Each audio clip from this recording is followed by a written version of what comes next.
Cuando yo me cambié de casa, que fue el 15 de abril, estaba todo aquí acordonado con rojo.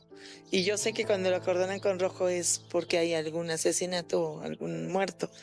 Entonces yo pregunté y me dijeron que estaban rascando porque al parecer se perdió un niño hace 5 años. Y tenía más o menos como 12 años el niño. Ahorita ya tiene como 17. Y estuvieron rascando y dijeron que habían encontrado huesitos de niño que lo habían enterrado.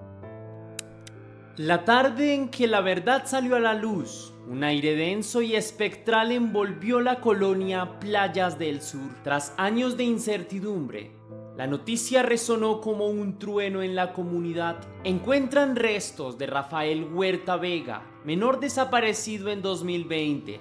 Estaban enterrados en la casa de su padre.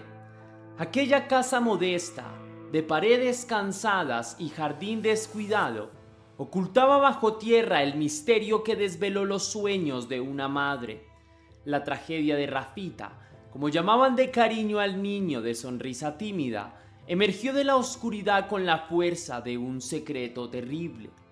En las grietas de ese patio silencioso se escribió el epílogo de una búsqueda de casi 5 años. La historia de Rafita no es solo la de un menor arrancado de su infancia, sino también la de una familia aferrada a la esperanza, de una comunidad conmocionada y de unas autoridades cuya parsimonia quedó en evidencia. Es un relato doloroso, tejido con ausencias y preguntas sin respuesta, que clama por memoria y justicia. En este video se revive el día de su desaparición, las señales de alarma ignoradas, la búsqueda incansable de sus seres queridos y el amargo descubrimiento final. La angustia de una madre ante un hijo perdido, el miedo que anidaba tras puertas cerradas, la indignación de quienes supieron ver lo que otros no quisieron. Este caso busca honrar la memoria de Rafita, porque narrar su historia es también visibilizar las heridas que dejó, en la esperanza de que nunca más una tragedia semejante quede envuelta en la impunidad. Pero antes de iniciar con el caso, quiero enviar un saludo muy especial y cósmico a Karina Fasanando Vázquez, que me escribió: tus videos son excelentes, muy bien comentados y seguidos por una buena reflexión.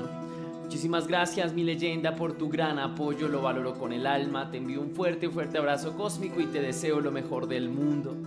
También quiero saludar a Abril Jurado, que me escribió: hola Tess, te saludo desde Buenos Aires, Argentina.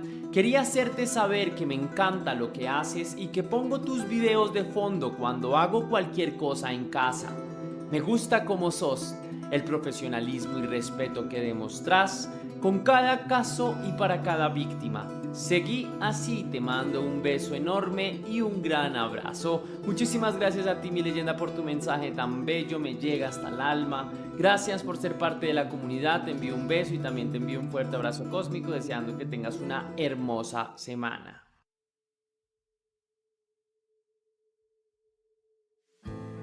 El 6 de octubre de 2020 amaneció con la rutina habitual, sin presagios de desgracia. Rafita, con apenas 12 años, vivía por entonces con su padre en Puebla, una decisión que se tomó durante los meses inciertos de la pandemia. Hasta antes de ese año, la custodia de Rafael había sido compartida. Sin embargo, el confinamiento global llevó a Alfredo, su padre, a proponer que sus hijos pasaran una temporada con él y su nueva pareja. Así fue como Rafael y su hermana menor llegaron a la casa de la colonia Playas del Sur, donde también convivían con la madrastra María Elba y 2 hijas de ella. Al cabo de un tiempo, la niña extrañó el calor materno y decidió volver al lado de su mamá. Rafita, en cambio, manifestó su deseo de quedarse con su nueva familia. Quizá buscaba la aprobación de su padre o la promesa de una vida distinta. Quizás en su inocencia pensó que allí podría ser feliz. Aquella lección, teñida de la candidez propia de su edad, acabaría marcando un destino completamente atroz. Nada parecía normal la última vez que fue visto. Eran alrededor de las 13:45 de ese martes, cuando los vecinos lo vieron salir de casa acompañado por su padre rumbo a la tienda del barrio. Según María Elba, la madrastra, ese día ella le había pedido a Rafita que fuera a comprar una lata de frijoles para la comida. Esa fue la explicación que la mujer le dio a todos, que el menor salió con unos pesos en el bolsillo y que nunca regresó.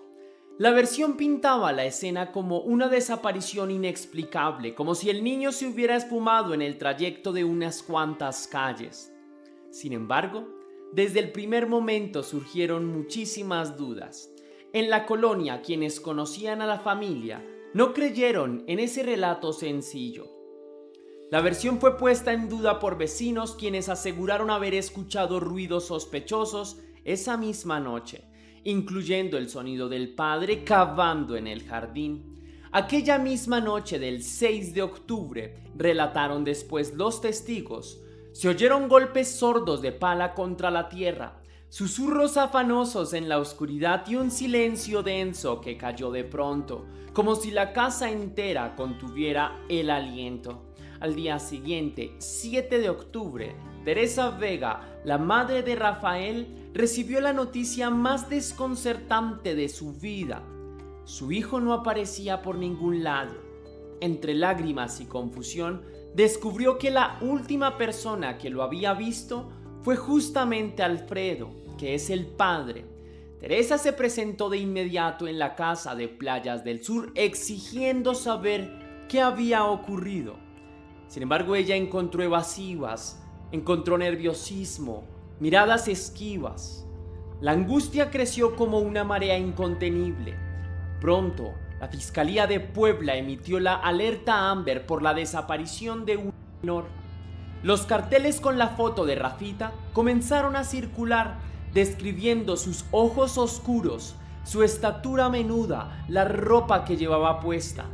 Las autoridades entonces iniciaron un operativo de búsqueda por las calles y lotes baldíos de la zona. Pero algo en aquella casa enmudecía la verdad. Dentro de las paredes del domicilio paterno reinaba un extraño vacío. Alfredo y María Elba sostenían la historia de la excursión a la tienda, repitiéndola con una frialdad mecánica y bastante sospechosa. Salió a comprar y ya no volvió, insistían, como un mantra que pretendía cerrar cualquier interrogante al respecto. Mientras tanto, el dormitorio de Rafita seguía ordenado, su cama intacta, sus juguetes colocados exactamente como él los había dejado. Teresa recorría con la mirada ese espacio en el que había esperado encontrar a su hijo y solo hallaba eco de su risa y memorias fugaces. Entonces sintió un escalofrío, algo no encajaba en ese momento.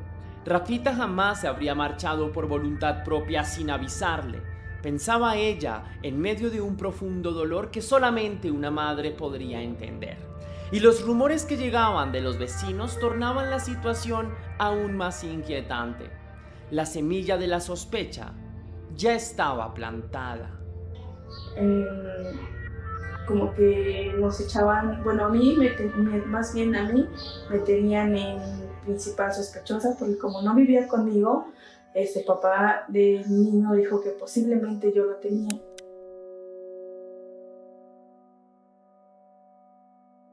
Desde el comienzo, múltiples señales de alerta rodearon la desaparición de Rafita, como piezas sueltas de un rompecabezas siniestro. En el vecindario, algunos recordaban haber visto moretones en los bracitos del niño semanas antes, o haber escuchado llantos ahogados tras las ventanas cerradas. La tía paterna de Rafael, Verónica López, salió a dar la cara ante la prensa local. Contó que el entorno en casa de Alfredo no había sido sano para el niño. Vecinos del padre del menor reportaron presuntos casos de maltrato físico hacia el niño por parte de su madrastra, declaró Verónica, con la voz entrecortada. En esas palabras retumbaba la culpa de no haber podido intervenir a tiempo. También señaló que Alfredo, el padre, restringía las comunicaciones del menor con su madre y otras familiares, negándose a que el niño hablara con ellos por teléfono. En retrospectiva, esos actos de aislamiento parecían presagiar una tragedia Rafita había quedado bajo el control absoluto de quienes debían cuidarlo, sin nadie que pudiera socorrerlo si algo andaba mal. Teresa, la madre, confirmó entre sollozos lo que la tía y los vecinos denunciaban. Su relación con Alfredo había terminado años atrás, pero jamás imaginó que eso derivaría en que él le prohibiera al hijo siquiera llamarla. Recordaba las veces que intentó contactar a Rafita durante esos meses y como siempre había un pretexto. Está castigado, luego te llama. Salió, no puede hablar ahora.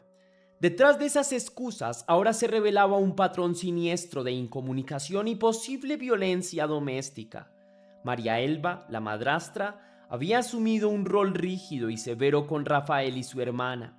Varios vecinos confirmaron haber visto a la mujer regañar al niño de forma desproporcionada en público. Uno de ellos incluso relató en voz baja, como quien teme a represalias, que escuchó un grito ahogado de Rafita una noche, seguido del portazo de un cuarto.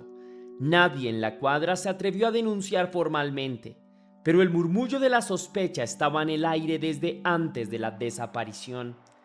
Con el pasar de los días, sin noticias de Rafael, las sospechas fueron tomando la forma de acusación. El foco se centró naturalmente en quienes convivían con él en sus últimas horas conocidas.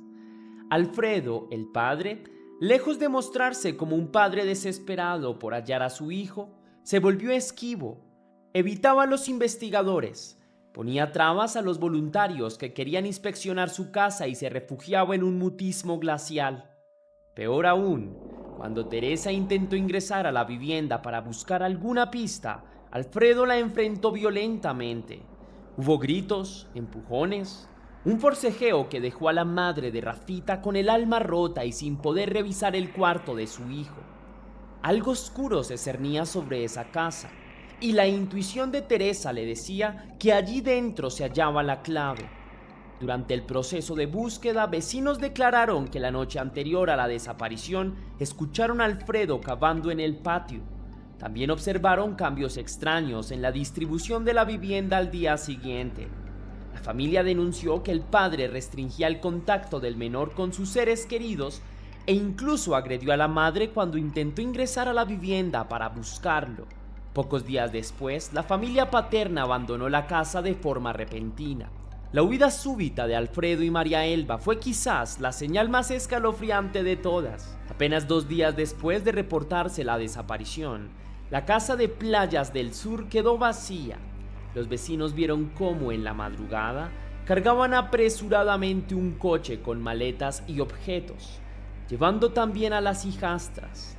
Se marcharon sin despedidas, sin dar explicación, dejando la puerta de la casa entreabierta y la incertidumbre flotando en el ambiente. Aquella vivienda que en otro tiempo resonaba con las risas de los niños, quedó convertida en un cascarón silencioso. Las persianas cerradas ocultaban lo que pudo haber ocurrido en su interior. Para entonces, las autoridades ya consideraban a Alfredo y a su pareja como los principales sospechosos de la desaparición, pero increíblemente no hubo detenciones inmediatas. El padre de Rafita simplemente se esfumó de Puebla y con él la madrastra. La investigación se topaba con un muro de silencio y ausencia. Mientras la madre y la familia materna clamaban por respuestas, la justicia parecía moverse con pies de plomo.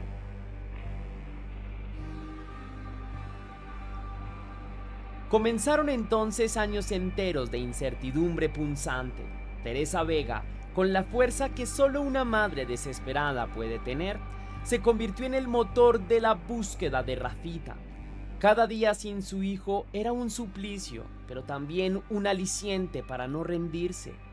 Junto a la abuela y los tíos de Rafael, formó un frente unido que recorrió todos los rincones posibles en su afán de encontrarlo. Desde la desaparición de Rafael, su madre, abuela y tíos emprendieron una búsqueda constante. Pegaron carteles en mercados y postes de luz, difundieron su fotografía en redes sociales, organizaron marchas en la ciudad de Puebla y plantones frente a la fiscalía.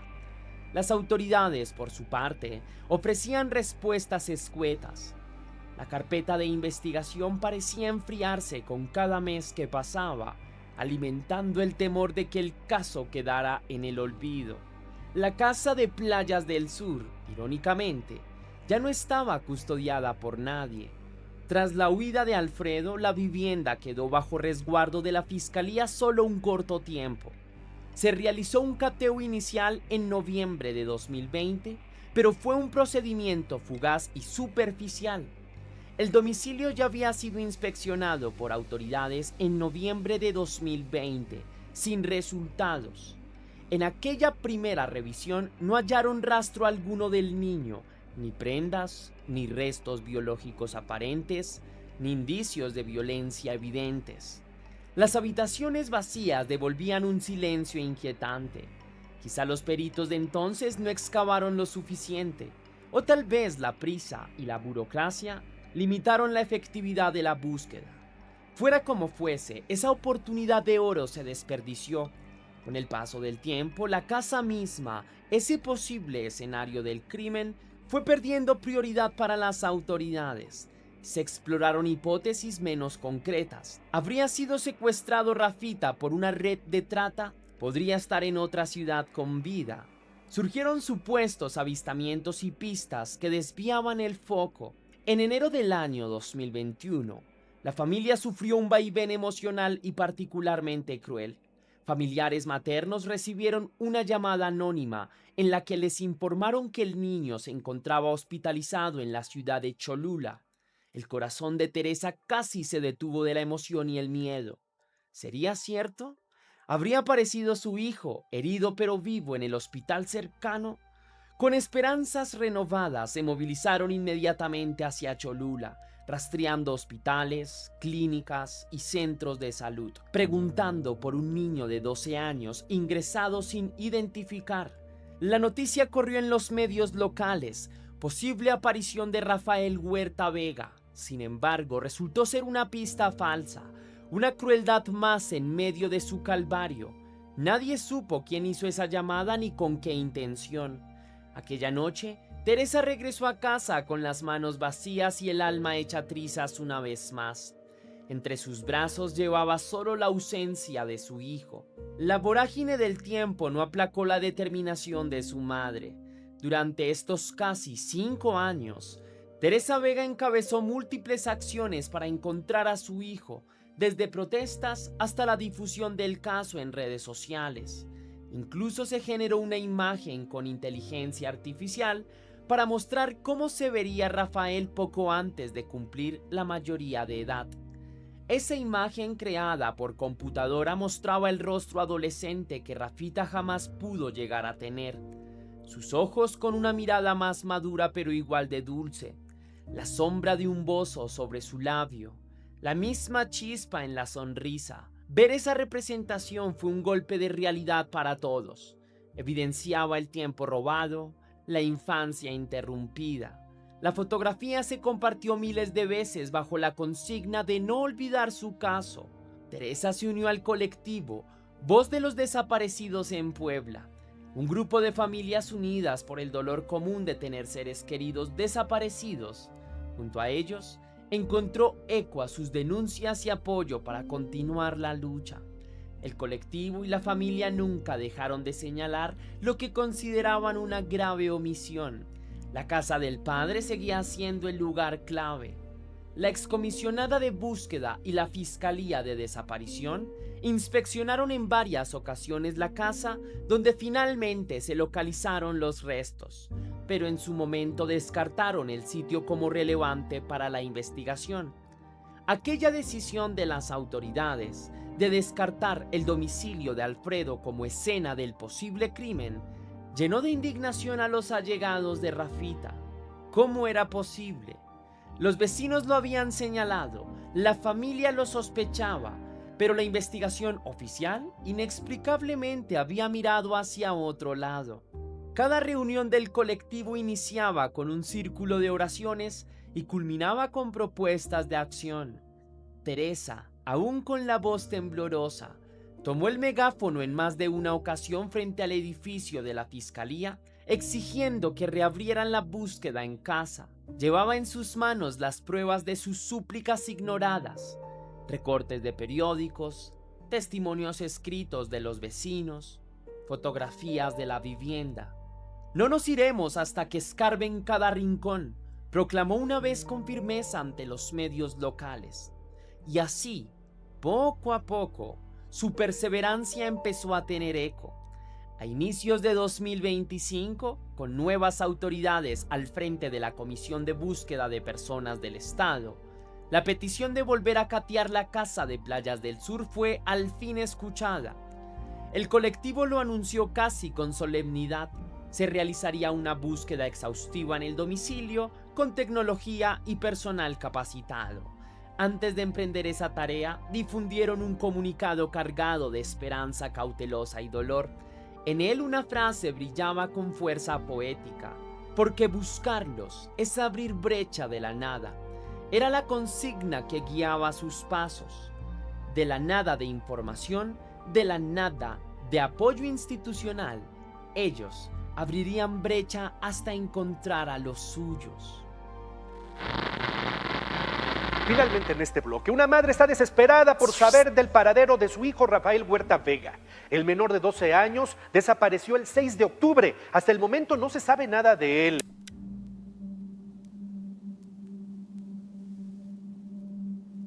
Una mañana templada de abril de 2025, la calle Río Grijalba de la colonia Playas del Sur se llenó de patrullas y cintas amarillas de acordonamiento. El sol iluminaba el frente de la casa abandonada, donde por años solo crecieron las hierbas y el olvido. Pero aquel día la quietud se rompió. Entraban peritos forenses con cascos y overoles, acompañados de binomios caninos entrenados para detectar restos humanos. Teresa observaba la escena con el corazón en un puño.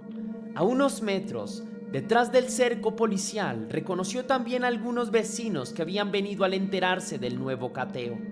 El ambiente estaba cargado de tensión y expectativa. Casi 5 años de preguntas los habían llevado de nuevo a ese mismo sitio, cerrando un círculo macabro en el patio trasero, sobre la tierra reseca y cuarteada. Los perros rastreadores comenzaron a olfatear frenéticamente cerca de una esquina, donde asomaban escombros y azulejos rotos. Uno de los canes ladró de forma insistente, rascando el suelo en un punto específico. Los manejadores detuvieron la marcha allí, justo allí. Los agentes trajeron palas, picos y finalmente una retroexcavadora pequeña. El lunes 14 de abril, elementos de la policía estatal y binomios caninos especializados acudieron al domicilio. Con ayuda de maquinaria, retiraron parte del piso del patio, donde localizaron restos humanos. Cada palada removida hacía contener el aliento a todos los presentes. De pronto, uno de los peritos alzó la mano indicando que se detuvieran. Habían encontrado algo bajo el concreto agrietado, los primeros indicios de una osamenta. Los siguientes minutos se vivieron en un sobreacogedor silencio. Con herramientas más finas comenzaron a excavar manualmente. Apareció un pequeño hueso, luego otro. Eran huesos infantiles, frágiles, mezclados con la tierra rojiza. Un calzado deteriorado, quizá un tenis que alguna vez fue blanco, emergió entre el polvo. Los peritos intercambiaron miradas graves. No había duda de que aquello eran restos humanos y todo indicaba que se trataba efectivamente de Rafita. La noticia se propagó rápido en redes sociales, pero las autoridades pidieron cautela. El colectivo Voz de los Desaparecidos en Puebla llamó a no hacer especulaciones por respeto a la familia, aguardando a que la identificación forense confirmara oficialmente la identidad. Teresa, que aguardaba la confirmación con las manos juntas como en oración, sintió un golpe helado en el pecho. Parte de ella aún no albergaba la esperanza de hallarlo con vida en algún otro lugar. Enfrentar la casi certeza de su muerte la dejó sin fuerzas en las piernas. Se sostuvo de la reja de la casa vecina para no caer. Las lágrimas, que habían sido negadas durante tanto tiempo por mantenerse fuerte, brotaron incontenibles. Cuando sacaron la pequeña osamenta del improvisado sepulcro, la escena desgarró a todos los presentes. Los rescatistas la colocaron con cuidado en una camilla forense. A un lado, uno de ellos hizo el ademán de santiguarse, conmovido por la tragedia que ese gesto representaba. 5 años enterrado en el mismo hogar donde debía estar seguro y protegido. La casa de su padre se había convertido entonces en la tumba de Rafita. Afuera, algunos vecinos lloraban. Recordaban al chico andando en bicicleta por la cuadra, saludándolos tímidamente.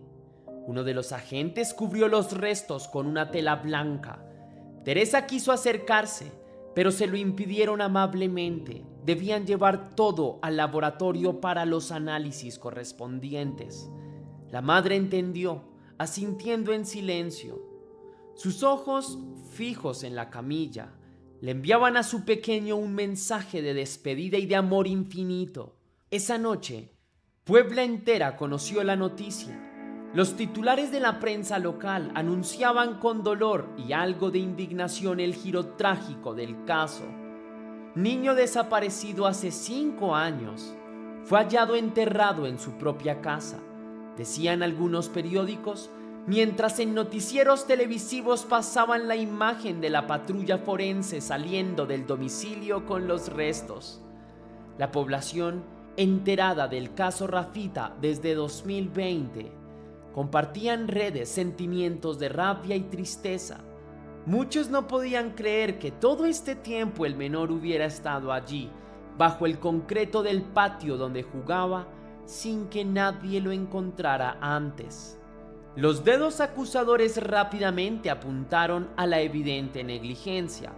¿Cómo fue posible que en el primer cateo no descubrieran nada?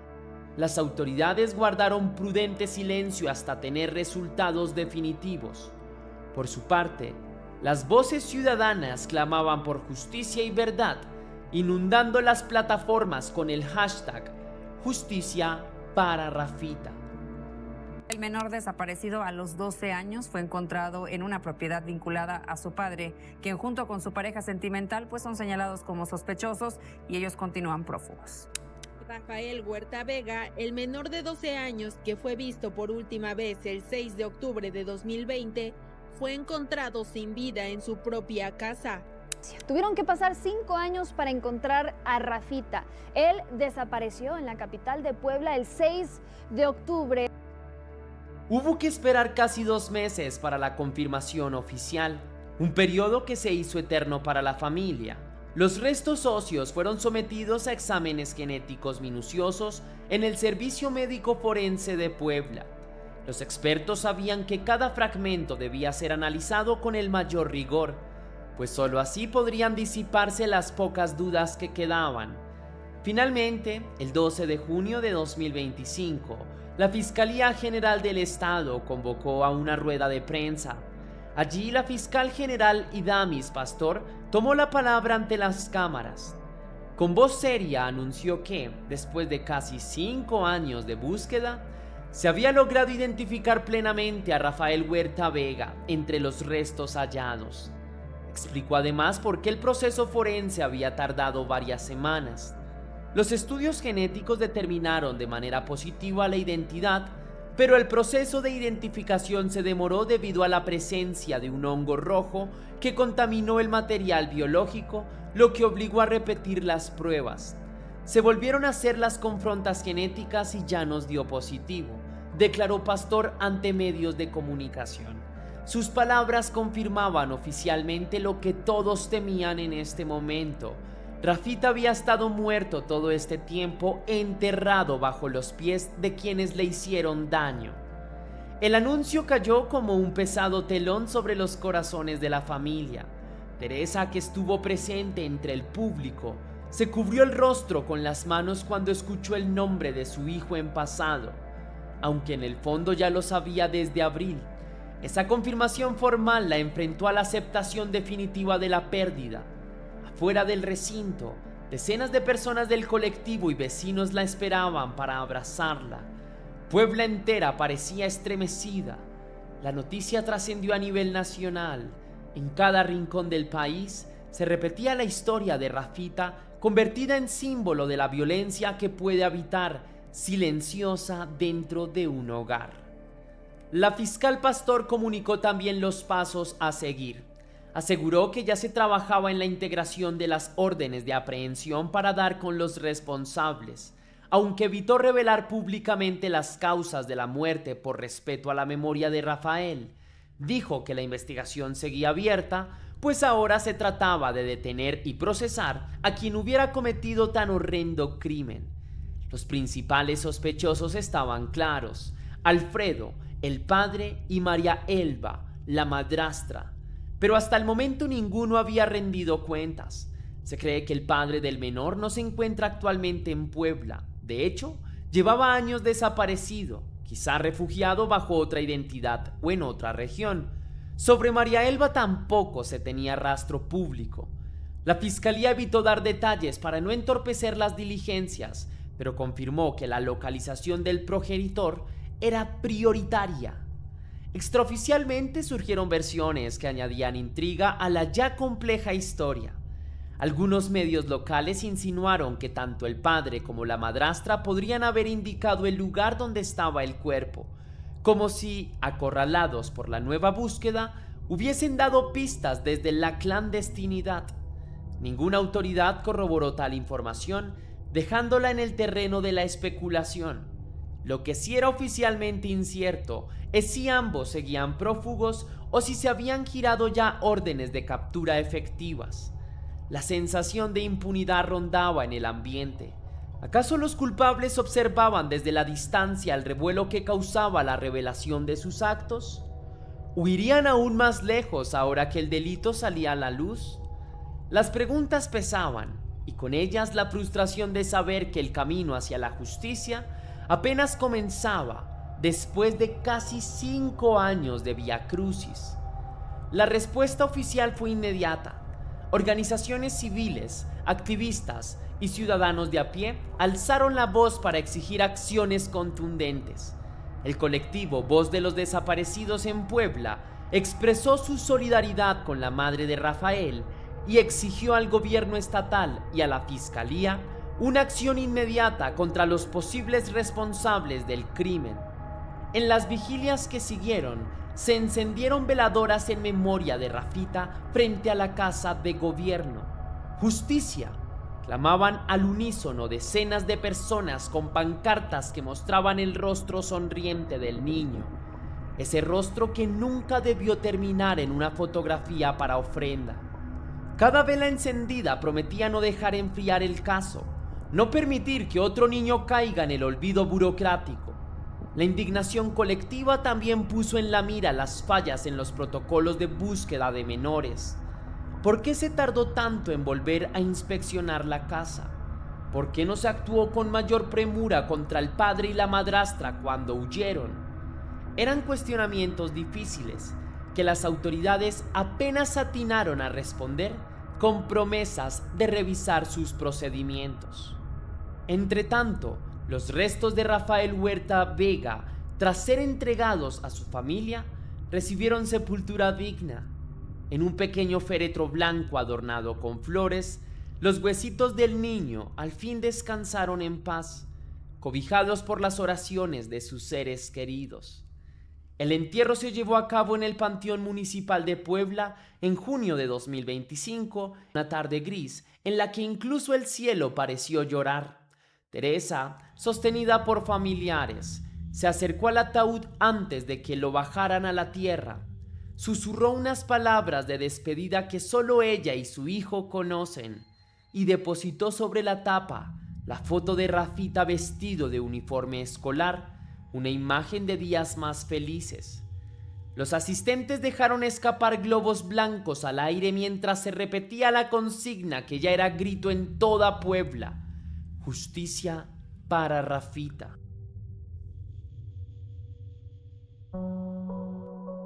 Antes de irme quisiera extender unos comentarios que me parecen prudentes de hacer. Las páginas de esta historia están impregnadas de una tristeza difícil de nombrar. La tragedia de Rafita nos confronta sin duda con el lado más oscuro de la condición humana, aquel en el que un padre llamado a proteger la vida que engendró, se convierte en el verdugo de su propia sangre. En palabras de un medio local, los restos de Rafita ya descansan en paz. Ahora solo falta hacer justicia por su muerte. Esa frase resuena como un eco en la conciencia colectiva. Descansar en paz implica que al fin se ha puesto fin a la angustia de no saber. Pero la paz verdadera solo llegará cuando la verdad completa emerja y los culpables paguen por sus actos.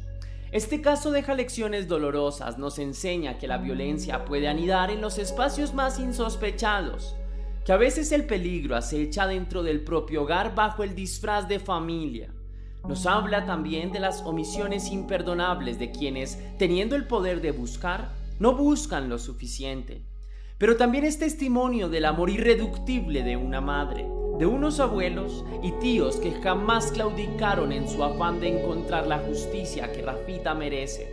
Teresa Vega, en su incansable lucha, personifica tantas otras madres en México que recorren calles con la fotografía de un hijo ausente pegada en el pecho. Su dolor es el de un país que cuenta decenas de miles de desaparecidos y su fortaleza, un faro que sin duda ilumina la oscuridad de la impunidad que muchas veces termina ocurriendo. En la oscuridad de aquella casa de Puebla se extinguió la vida de un niño, pero el recuerdo de Rafael Huerta Vega brillará en la memoria de quienes supieron de su historia. Que su nombre no se pronuncie nunca más solo con tristeza, sino con la determinación de que su muerte no es y no será en vano, porque cada vela encendida por Rafita también es un compromiso, ese compromiso de proteger a nuestros niños, de alzar la voz ante cualquier indicio de maltrato, de exigir a las autoridades que jamás den por cerrada una búsqueda hasta encontrar la verdad. Y en la última página de esta crónica queda una plegaria silenciosa. Que la justicia llegue, que la tierra de vuelta de aquel patio sea testigo de un final distinto, donde el culpable enfrente su culpa y donde la memoria de Rafita pueda, al fin, descansar en paz. En esa paz anhelada, Rafita vive ya como un símbolo y un llamado. Su historia nos duele, nos enfurece y nos conmueve, pero sobre todo nos obliga a no mirar hacia otro lado. Que su corta vida truncada siembre en nosotros esa semilla de empatía pero también de acción y que nunca más la noche caiga sobre la ausencia de un niño sin que el alba siguiente todo el mundo esté buscándolo hasta hallarlo. Rafita desde el corazón del recuerdo nos lo exige, nos corresponde a nosotros como sociedad cumplir esa promesa de no callar ante las injusticias y seguir luchando por una sociedad más próspera y mucho más segura para los niños para el día de mañana. Si te gustó esta investigación, mi querida leyenda, déjame saber con tu misterioso like. Si quieres y si puedes hacer una pequeña donación para la producción de Tez Misterios, estaré enormemente agradecido. Sabes que lo puedes hacer de dos formas distintas. La primera es con el botón de super gracias que se ubica allí abajo justo al lado del botón compartir, o también vía PayPal, ya que tienes el link o la liga en la descripción de este video y también en el comentario fijado. Si lo haces, recibirás un agradecimiento personalizado y un saludo de mi parte para un próximo video. Si crees que este video es de interés de personas cercanas a ti, por favor compártelo con tus allegados. Y también recuerda seguirme en mis redes sociales. Tengo muchas redes. En mi red social personal de Instagram, Tez Misterios, si te interesa un poco más mi vida personal. Si quieres seguir viendo True Crime, puedes hacerlo en el Instagram Soy Tez Misterios, o puedes ver True Crime en el TikTok Tez Misterios, o puedes ver True Crime en mi página de Facebook Tez Misterios. Entonces estoy en todas las redes, solamente es que me busques y estamos en contacto. Y sin más que añadir por hoy, mi querida leyenda, recuerda que las dudas te acompañan, que somos misterio y que tú y yo nos vemos en un próximo caso.